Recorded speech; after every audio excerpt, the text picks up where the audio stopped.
जीवन जीने की कला कोई ऐसी विद्या नहीं है जिसे आप किसी किताबी ज्ञान से सीख सकें। किताबें आपको शब्द दे सकती हैं, लेकिन जीवन का अनुभव नहीं। जीवन कोई गणित का सवाल नहीं है जिसे हल किया जा सके। जीवन एक रहस्य है, एक कविता है, एक गीत है, जिसे सिर्फ जिया जा सकता है। हम सभी जन्म लेते हैं, यह प्रकृति की एक जैविक घटना है। लेकिन क्या जन्म लेना ही जीवन है? नहीं, जन्म लेना सिर्फ एक अवसर है। जीवन तो आपको खोजना पड़ता है। अधिकतर लोग सिर्फ आयु बढ़ाते हैं, वे कभी जीवन को उपलब्ध नहीं होते। वे पैदा होते हैं और एक दिन मर जाते हैं। उनके जन्म और मृत्यु के बीच जो फासला होता है, उसमें वे सिर्फ एक भीड़ का हिस्सा बनकर रह जाते हैं। लेकिन जो व्यक्ति सच में जीना चाहता है, उसे भीड़ से अलग रास्ता खोजना पड़ता है। उसे अपने भीतर की उस लौ को जलाना पड़ता है जो उसे वास्तविक आनंद तक ले जाए। जीने की कला का सबसे पहला नियम है पूर्ण रूप से समग्रता में जीना। जो भी आप कर रहे हो उसमें डूब जाएं। अर्थ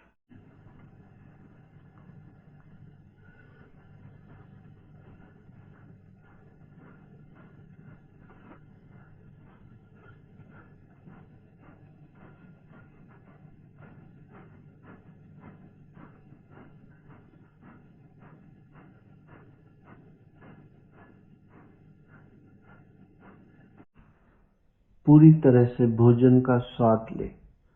ये एक चमत्कारिक बात है कि मनुष्य वर्तमान में रहना भूल गया है। वह अतीत में भटका हुआ है या फिर भविष्य की चिंता में उलझा हुआ है।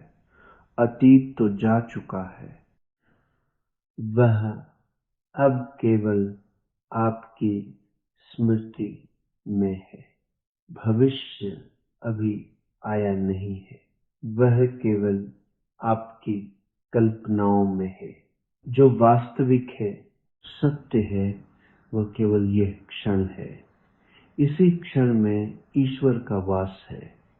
यदि आप इस क्षण को पूरी तरह से जी लेते हैं, तो आपने जीने की कला का पहला रहस्य जान लिया। आप किसी छोटे बच्चे को देखें, वह जब रोता है तो पूरी तरह रोता है, और जब वह हंसता है तो उसकी हंसी में कोई योजना नहीं होती। वह वर्तमान में बहता है। हमें फिर से उसी बच्चे की तरह सरल और निष्पाप बनना होगा। जो बीत गया उसे जाने दो, उसकी राख मत ढो। हमारे दुखों का सबसे बड़ा कारण क्या है? हमारी अपेक्षाएं। हम हमेशा ये चाहते हैं कि जीवन वैसा चले जैसा हम चाहते हैं, लेकिन जीवन किसी के आदेश से नहीं चलता। जीवन अपने नियम से बहता है, एक विशाल नदी की तरह।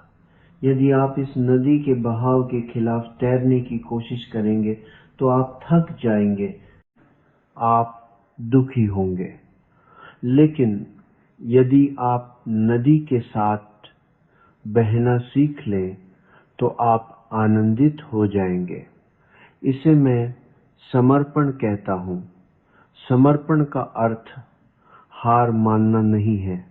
समर्पण का अर्थ है देखिए जीवन के उस विराट सत्य को स्वीकार करना जो हमारी छोटी सी बुद्धि से कहीं बाहर है। जब एक इंसान सब कुछ अपने नियंत्रण में करने की जिद छोड़ देता है, तो अचानक उसके भीतर एक गहरा विश्राम आ जाता है। वह विश्राम ही ध्यान है। जीने की कला का दूसरा महत्वपूर्ण अंग ध्यान है।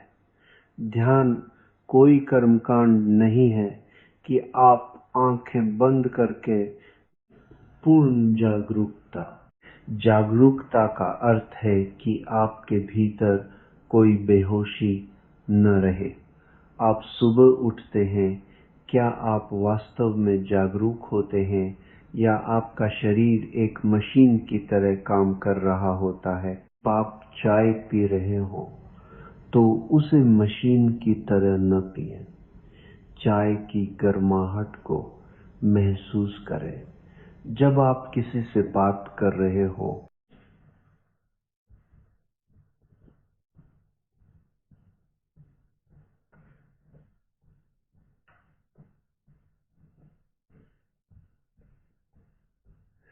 हाँ, ये जो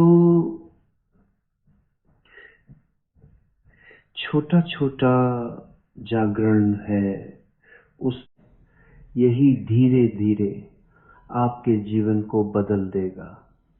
एक दिन आप पाएंगे कि आप जो भी कर रहे हैं, चाहे वह घास काटना हो या दफ्तर में काम करना, वह एक पूजा बन गया है। काम और पूजा में कोई अंतर नहीं है, केवल आपकी चेतना का अंतर है। यदि आप पूरे होश में काम करते हैं तो झाड़ू लगाना भी एक प्रार्थना बन जाता है।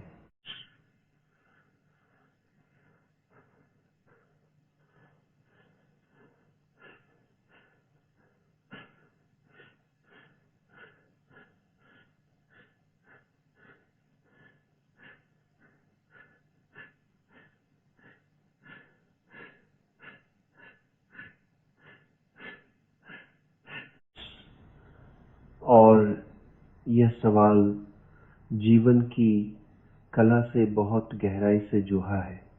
आजकल जिसे लोग प्रेम कहते हैं, वह अक्सर एक सौदा होता है। मेरी जरूरतें तुमसे पूरी होती है, तुम्हारी जरूरतें मुझसे पूरी होती है। बस इसी का नाम हमने प्रेम रख दिया है। लेकिन सच्चा प्रेम कोई मांग नहीं करता। सच्चा प्रेम बस बहता है, ठीक वैसे ही जैसे एक फूल अपनी खुशबू बिखेरता है। फूल को इससे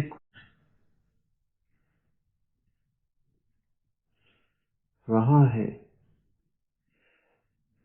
राजा या रंग, वह तो बस खुशबू देता है कि उसके पास खुशबू बहुत है।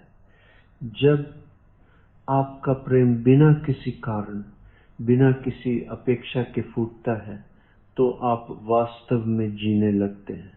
लेकिन याद रखें, प्रेम कभी भी किसी की आदि नहीं छीनता। अगर आपका प्रेम किसी को बांधता है तो वह प्रेम नहीं, अंजीर है। सच्चा प्रेम हमेशा पंख देता है। मनुष्य के मन की एक और भी बीमारी है, संपूर्णता या पूर्णता, परफेक्शन की चाह। हर कोई परफेक्ट दिखना चाहता है। यह एक पागलपन है।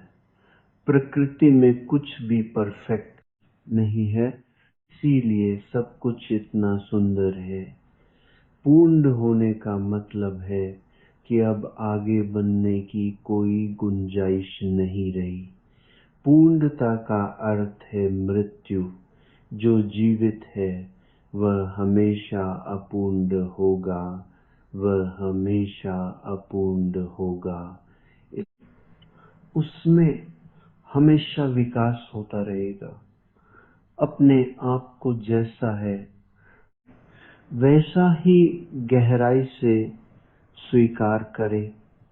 अपनी कमियों से नफरत न करें।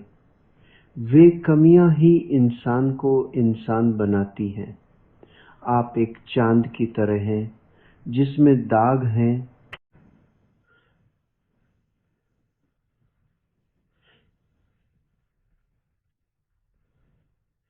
लेकिन उसकी चमक उसी दाग के साथ और खूबसूरत लगती है। जब आप खुद को पूरी तरह स्वीकार कर लेते हैं, तब आपके भीतर से सारा सारा संघर्ष विदा हो जाता है। आप जीवन के साथ एक गहरी शांति में प्रवेश कर जाते हैं। लोग दर्द और दुख से बहुत भागते हैं। वे सोचते हैं कि दुख से बचना ही सफलता है, इसलिए वे मनोरंजन, शराब या दुनिया के शोर में खो जाना चाहते हैं। लेकिन मैं आपसे कहना चाहता हूं कि दुख से भागिए मत। दुख एक बहुत बड़ा शिक्षक है। वह आपको आपकी गहरी नींद से जगाने आता है। तो आंखें बंद करके उसके सामने बैठ जाएं। उसे देखें कि वह कहां से उठ रहा है। आप पाएंगे कि वह आपके ही अहंकार और आपकी ही अपेक्षाओं की उपज है। अगर आप दुख के साथ गहराई से बैठना सीख, तो वही दुख आपके जीवन को रूपांतरित कर देगा। वह एक ऐसी आग बन जाएगा जिसमें आपका अहंकार जल जाएगा और आप एक नया जन्म प्राप्त करेंगे। जीवन के दोनों पहलुओं को स्वीकार कीजिए, सुख को भी और दुख। अंत में मैं यही कहूंगा कि इस पूरे जीवन नाटक को बहुत गंभीरता से लेने की आवश्यकता नहीं है। जो लोग बहुत गंभीर होते हैं, वे अक्सर बीमार आत्मा वाले होते हैं। आप तारों को देखिए, उठती लहरों को देखिए, आसमान में उड़ते परिंदों को देखिए, उनमें कोई गंभीरता नहीं है। वे सब बस आनंद में नाच रहे हैं। आपको भी फिर से नाचना सीखना होगा। आपको फिर से पूरे हृदय से हंसना सीखना होगा। जब व्यक्ति पूरी तरह से हंसता है, तब उसका मन एक पल के लिए ठहर जाता है। विचार रुक जाते हैं। एक गहरी हंसी भी ध्यान बन सकती है। ये जीवन एक बहुत छोटी सी यात्रा है। इसमें क्रोध, ईर्ष्या और नफरत का कोई स्थान नहीं है। अपने भीतर के उत्सव को जगाएं। इस दुनिया से इस तरह विदा हो जैसे एक सुंदर गीत अपनी समाप्ति पर गूंज छो जाता है। जिसने पूरी तरह जीवन को जिया है, वह मृत्यु से कभी भयभीत नहीं होता। वह तो मृत्यु को जीवन का अंतिम और सबसे गहरा विश्राम मानकर गले लगाता है। यही जीने की अंतिम कला है।